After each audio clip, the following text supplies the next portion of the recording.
Bismillahirrahmanirrahim. Alhamdulillah wa salatu wa salamu ala rasulillah wa ala alihi wa sahbihi wa man wala. Rabbi shrah li sadri wa yassir li amri wa ahlul 'uqdata min lisani yafqahu qawli. Allahumma arina al-haqqa al-haqqa warzuqna ittiba'a wa arina al-batila al-batila warzuqna ijtinaba. Allahumma ij'al kullu amaluna salihan wa liwajhika khalisa. Me emrin e Allahut të gjithë mëshirshëm, të gjithë pushtetshëm. Allahun azza wa jalla falenderojmë për atë ndihmë dhe falje kërkojmë.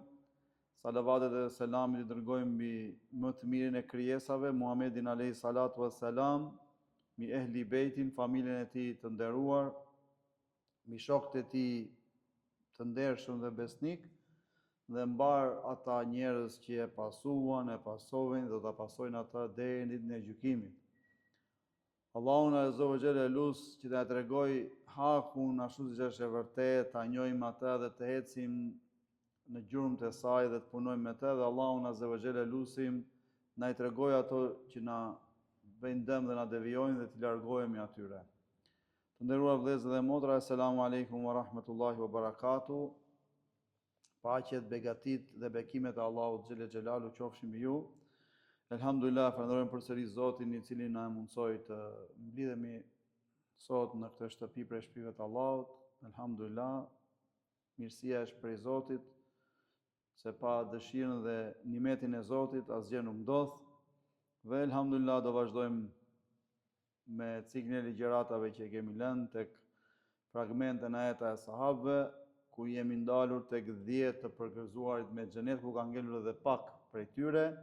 Dhe sot është historia e një sahabiu të nderuar, i cili ka qenë Zubair ibn al-Awam radiallahu anhu, i cili është një nga figurat më të shquara në mesin e sahabëve, sepse e thamë është i përgëzuar, është nga 10 të përgëzuarit me xhenet që i ka përgëzuar pejgamberi sallallahu alajhi wasallam, siç ka qenë Ebu Bekri, Omeri, Uthmani, Aliu, edhe sahabët e tjerë më mbas që ne i kemi përmendur dhe t'i përmendim gjithë.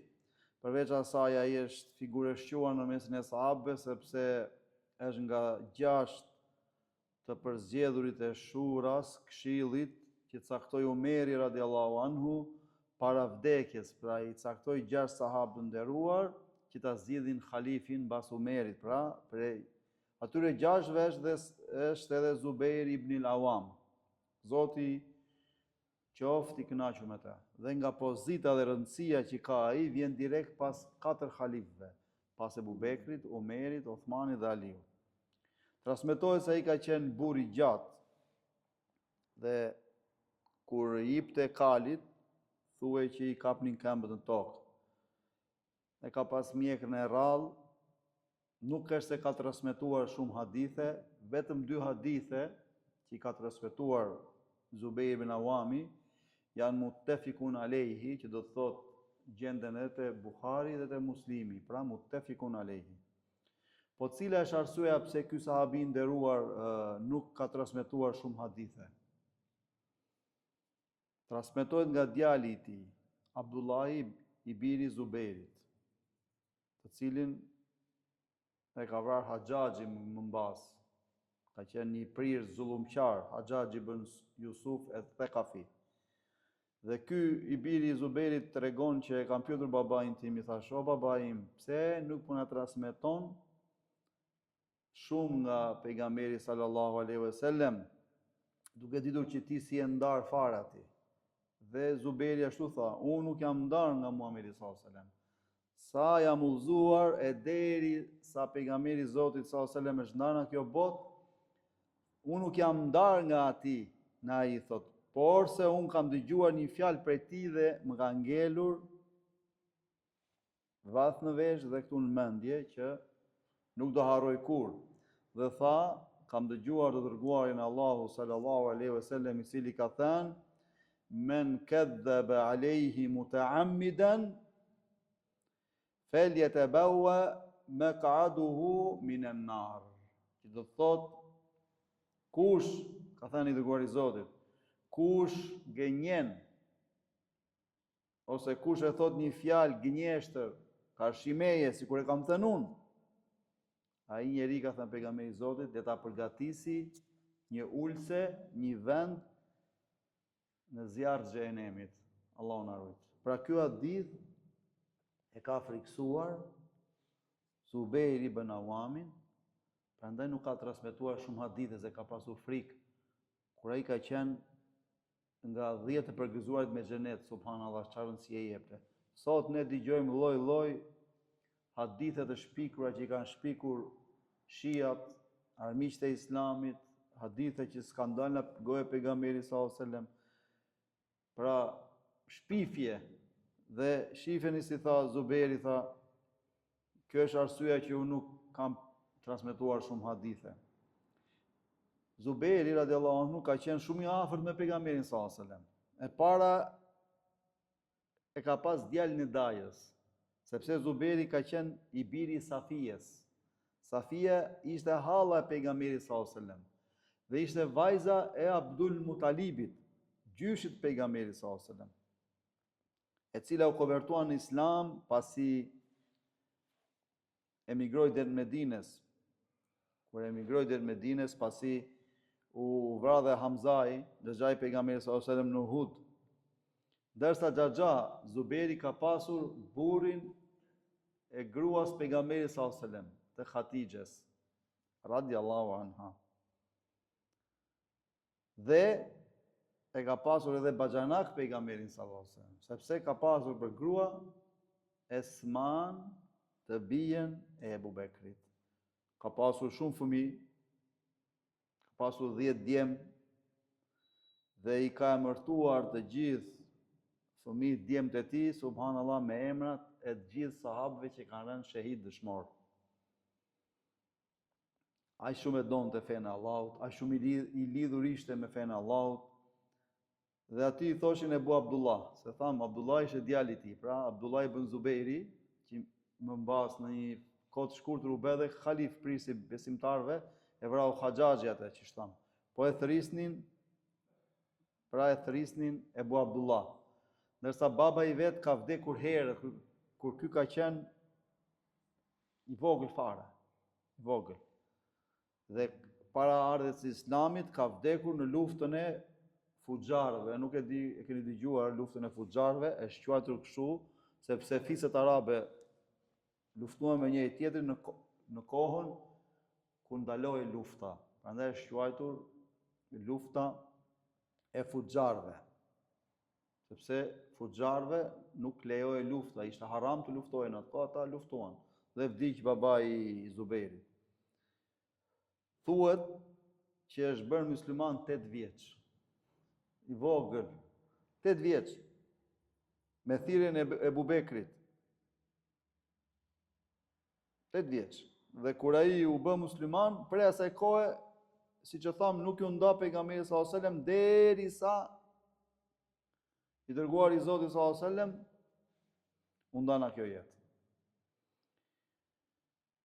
Një ngjarje që ka ndodhur që tregojnë kur ishte pejgamberi sallallahu alajhi wasallam në Mekë, që nuk ishte emigruar për Medinë, shejtani e nxori një lajm të rrem, sikur qafirat kurejshit e kishin rëmbyer pejgamberin sallallahu alajhi wasallam dhe po e mbanin peng në një vend të lartë.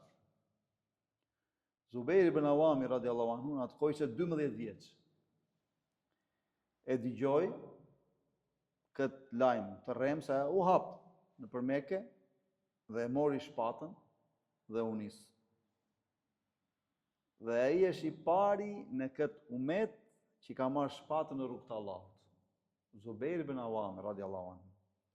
Dhe u nis Zubeiri. E pa njerëzit rrugës dhe u habitën ky fëmijë me shpatë. Derisa arriti atje tek vendi ku rinte pejgamberi sallallahu alajhi wasallam, u habit, o i dërguar i Zotit, ne u merakosëm për ty, i tha, dhe pse dole me shpatë o Zubeiri, tha, kështu tha, e mora shpatën, tha, që ti godas ata që të kanë rrëmbyer ty, 12 vjeç, subhanallah. Por se e kishte një xhaxha Zubeiri, që ishte shumë i vrazhët, dhe kur u udhëzua Zubeiri, ai nuk e pëlqeu këtë gjë prej nipit ti sepse ishte kujdestar nga që i kishte vdekur babai, ai nuk e pranoi këtë gjë prej Zuberit dhe filloi ta dëmtonte Zuberin, sa që transmeton Imam Hakimi në Mustadrekun e tij me një transmetim nga Urwe se Xhaxhai i Zuberit e lidhte në një strofull dhe aty ty mosne me zjarr dhe i thoshte që hiq dorë nga kjo fere. Ndërsa Zuberi tha unë kur nuk do hiq dorë. Nuk do kthehem kur, duroj pra, derisa erdhi fitoria me lejen e Allahut xhele xhelalu. Zuberi ibn Awami radiallahu anhu ishte nga njerëzit e parë që emigruan në tokat e Abisinis, sepse e dini që muslimanët para hijretit të madh që bën nga Mekka në Medinë, prej torturave të kurejshve, maltrenimeve të kurejshve, një grup për besimtarë që ishin të dobët, pejgamberi Zotit sallallahu alajhi wasallam i dha leje që ata të emigrojnë në Abisini, sepse atje ishte një mbret i drejt, i krishterë, Nexhashiu, që i mirëpriti musliman dhe i ndihmoi. Pra Zuberi ka qenë për atyre që emigruan 2 herë. Po pse emigruan 2 herë? Sepse kur shkuan muslimanët në fillim, u hap një lajm i rrem nga kurejshitët sikur është qetësuar situata në Mekë dhe nuk ka më tortura, maltrenime, kështu që mund të kthehen. Kur ata u kthyen, e pan situatën edhe më të rëndë se sa e kishin lënë. Dhe kështu emigruan përsëri. Dhe emigroi 2 herë Zuberi ibn Awami. Gjithashtu ai emigroi edhe në Medinën e nderuar, të ndriçuar, ku ndeti sa më pranë pejgamberit sallallahu alaihi wasallam. Siç e tham, ai ishte nga banorët e Këshillit Shuras që u zgjodh nga Omer ibn Khattabi. Dhe ai është quajtur bashkëudhëtari i pejgamberit sallallahu alaihi wasallam, sepse i dërguari i Zotit ka thënë, çdo pejgamber e ka pasur bashkëudhëtarin e vet, ndërsa bashkëudhëtari im është Zubair ibn al-Awam dhe ka quajtur Hawari. Çfarë do thot Hawari? Hawari përmendet në Kur'an, të nderuar vëllezër dhe motra, që ka të bëjë me Hawariyunët. Hawariyunët e dini kush kanë qenë? Ka qenë bashkëudhëtarët e Isës alayhi salatu wassalam. Pra shokët e ngushtë të Isës. Pra Hawari do të thot më tepër se sa shok. Në arabisht jam më tepër se sa shok, mik, i afërt, bashkëudhëtar. Dhe kur e tha pejgamberi sallallahu alajhi wasallam këtë hadith që e cikëm ne, çdo pejgamber ka pasur Hawarin e tij, ndërsa Hawari im është Zubair ibn al-Awam. Në luftën e Ahzabit, besoj të gjithë e keni dëgjuar, ose siç i thuhet në Shqip, lufta e Hendekut. Pra ndodhi lufta e Hendekut, që muslimanët me inspirimin e Selman el-Farisiut, një sahabi nderuar nga Persia, radiallahu anhu, panë ëndër që të hapnin një hendek të madh rreth e rrotull Medinës. Pse? Sepse pabesimtarët, mushrikët, fiset arabe, çifutët, të krishterët u bën bashkë, bën aleancë mbi 10.000 ushtar dhe e rrethuan Medinën dhe pejgamberin sallallahu alajhi wasallam. Dhe muslimanët hapën hendek të thellë, kanal të thellë rreth e rrotull Medinës. Po ajo që është më e çuditshme këtu të nderuar vëllezër dhe motra është sepse Medina i ka pasur 3 fise hebreje, çifute. Fisi i parë Benu Nadhir, Benu Kainuka dhe Benu Kurejba. Kur pejgamberi i Zotit sallallahu alajhi wasallam u vendos në Medinë që Allahu i dha pushtet dhe drejtoi me drejtësi, me mirësi, bëri marrëveshje me fiset çifute që juve do jeni në hykmin, në mbrojtjen ton, protektoratin ton, dhe do pagoni xhizjen, por se nuk do ndroni fen tuaj. Pra bëri marrëveshje i dërguari i Zotit me çifutët. Ato qysh në atë kohë, vreni me kujdes, pra e kanë shkelur marrëveshjen, se ashtu populli janë, ashtu janë gatuar ata. Pra e shkelën marrëveshjen. Qa ndodhi tash, kur ndodhi lufta e Ndekut, dy prej këtyre fiseve, Benu Nadhir dhe Benu Kainuka, u bashkuan aleancë me ushtrin që kishte rrethuar muslimanët, pejgamberi sallallahu alajhi wasallam, muslimanët në Medinë. Pra, kishte mbetur në Medinë vetëm fisi Benu Qurayza. Po edhe ata, sado që kishin ngelur aty në Medinë, prap e hengën mbas shpinën e pejgamberit e Zotit. Pse? Sepse bashkëpunonin me armiqt, për ju çonin lajme, informacione e tjerë. Dhe në këtë kohë pejgamberi sallallahu alajhi wasallam ka thënë, kush më sjell mua lajme nga Benu Qurayza, çfarë po bëjnë ata? Dhe ka shkuar Zubejri ibn al-Awami duke me imtësi, duke i përgjuar çfarë bënin ata, ose lëvizjet që bënin ata mbas shpinës së pejgamberit sallallahu alajhi wasallam dhe muslimanëve. Dhe 3 herë rresht ka shkuar Zubejri ibn al-Awami duke marrë, domethënë, informata se si po vepronin qifutët. Pra, elhamdulillah, i mori informacionet që muslimanët të merrin masa, dhe këtu për këtë gest që bëri Zubejri ibn al-Awami, radiallahu anhu, e quajti pejgamberi Zotit Hawari. Çdo pejgamber ka nga një Hawari, bashkëudhëtar të vetin, ndërsa bashkëudhëtari im është Zubejri ibn al-Awami. Dhe elhamdulillah ikën domethënë, pas shumë ditësh rrethim, ikën armiqtë e Islamit, se u dërgoi Allahu një erë, një tufan të fortë, u shpërben, elhamdulillah. Siç tham, ai u martua me Esman, të bijen e Ebu Bekrit radhiyallahu anhu, pra motrën e Aishes, por jo nga një nën. Dhe për tyre lindën shumë fëmijë, siç tham, lindi Abdullahi, lindi Urve, Mundhiri, Asami, Muhaxhiri, pra lindën shumë fëmijë, alhamdulillah.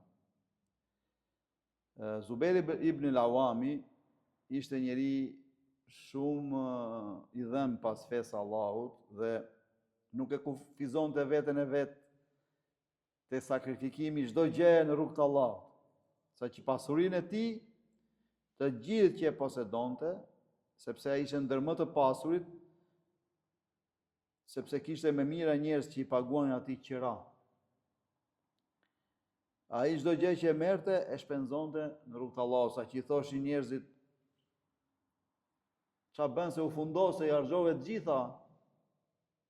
Dijeni, thoshte, se Allahu më shumë mi kompenson dhe as se nuk e çoj ndërmendje fare, as nuk jam i zëmëruar se do fundosem apo do bëm i varfër, fukara e tjerë. Tani, Zubejri, Zoti qoftë i kënaqur me të, ka marrë pjesë edhe në një fitne që ndodhi mes Muawijes ibn Abi Sufjanit radhiyallahu anhu dhe Ali ibn Abi Talib radhiyallahu anhu, pas vrasjes së Uthman ibn Affanit radhiyallahu anhu. Sepse kur u vra Uthmani, të nderuar vëllezër dhe motra, e kemi cekur dhe pak, ne do ta cekim prap, ndodhi një fitnë e madhe në mesin e muslimanëve, sa që deshu bë lufta e deves, kështu është quajtur.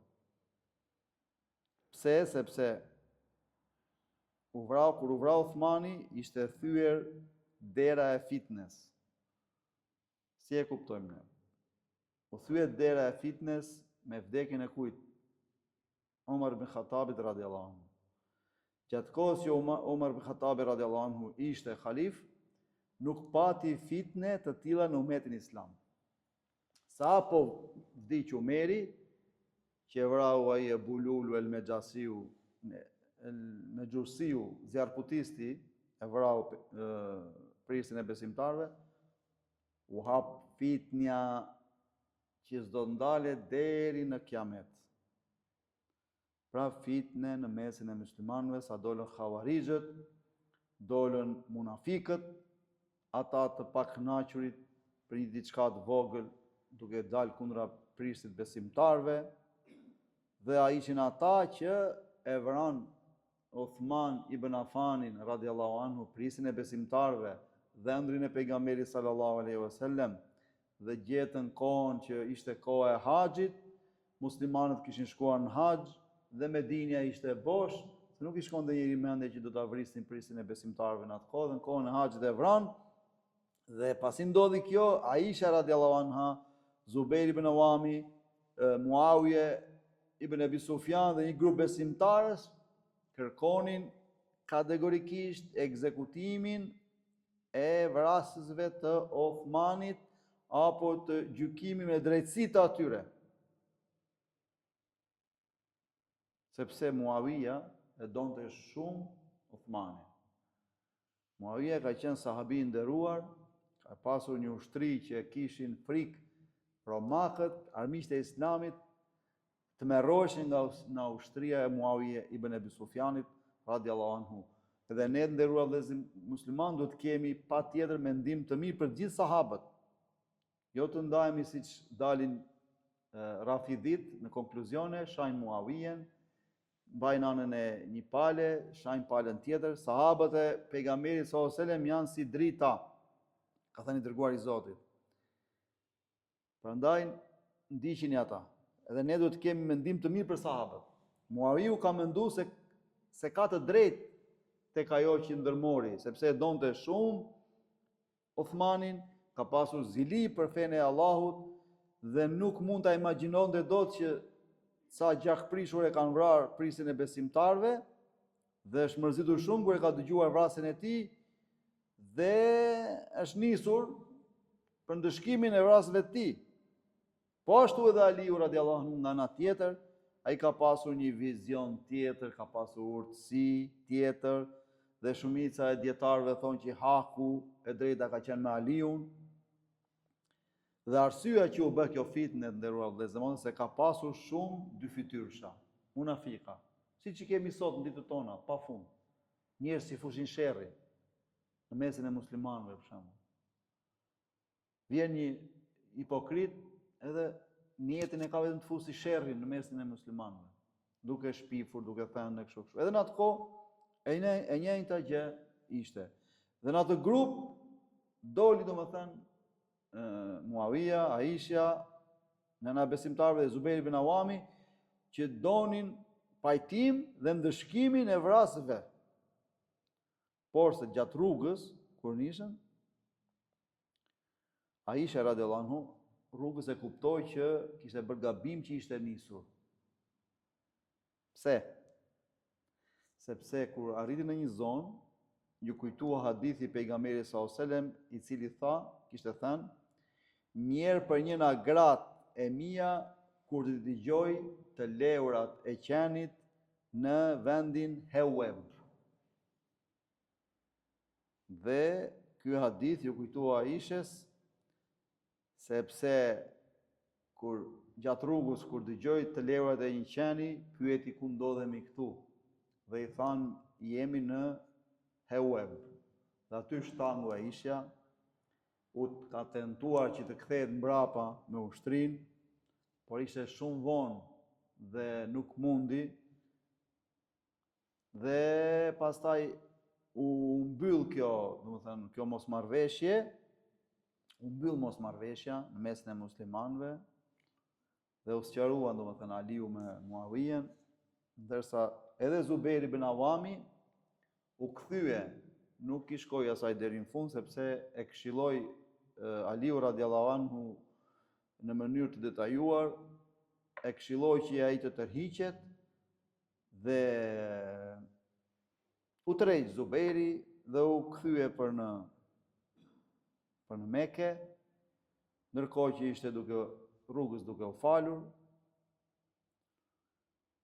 Erdhi një munafik i cili e kishte ndjekur gjatë gjithë rrugës dhe ka vrarë Zubair ibn Awamin radiallahu anhu, ose një transmetim tjetër thotë e ka vrarë ku ka qenë duke fushuar, por që e ka vrarë dhe u vra dhe Zubair ibn Awami, domethënë në kohën e fitnes që u vra Uthman ibn Affani radiallahu anhu.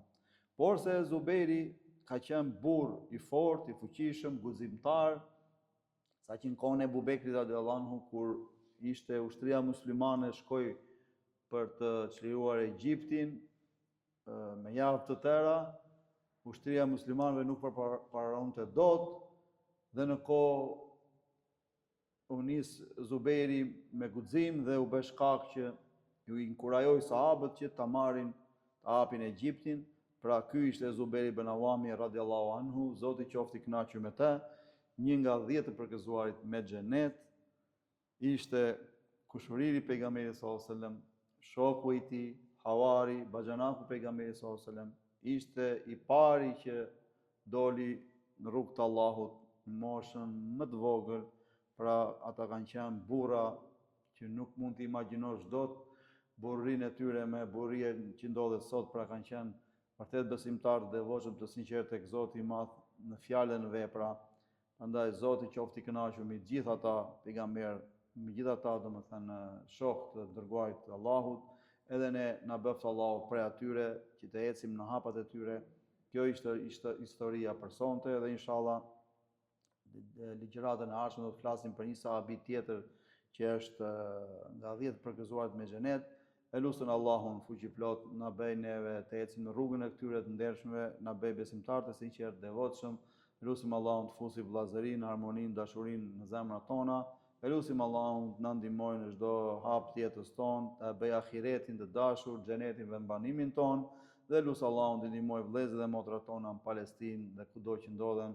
وصلى اللهم على سيدنا محمد صلى الله عليه وسلم وعلى آله وصحبه الطهار والتابعين الأخيار يا واحد يا قهار فاغفر لنا أجمعين وآخر دعوانا أن الحمد لله رب العالمين.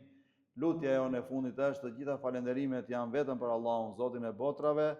Allah ju shpërblet gjithëve për vëmendjen dhe inshallah do të shihemi ligjëratat e ardhshme. Assalamu alaikum wa rahmatullahi wa barakatuh.